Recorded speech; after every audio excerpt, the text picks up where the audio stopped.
Bo inimigo de mais grande nota externo, nota economia, nota bo jefe, e seguro nota bo circunstância nan. Bo inimigo de mais grande tá aqui mes entre bo oreia nan. Eta bo mente descontrolar.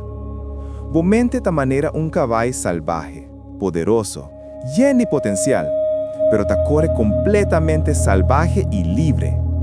E cavalo salvaje por riba bona lo ganan, seguro. Pero mais tanto que não, eta bajiba bo den problema. Ele corre bo full de barranca, den mata de sumpinha, ou flaga bo pegar meio de nada. Esse tá exactamente lo que mente sin control ta hasi cubo vida.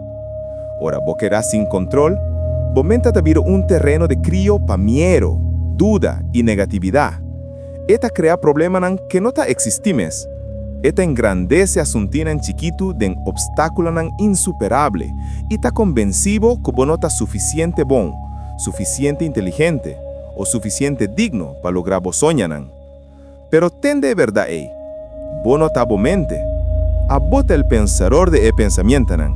Abota el corredor de caballo salvaje y ta tempo pa bo tomar rienda. No cree la mentira que bo mente ta diz mucho fuerte pa controlar. Esse ta hogwash. Bo mente ta germent, y mescos con cualquier germent, por dominar con práctica y persistencia.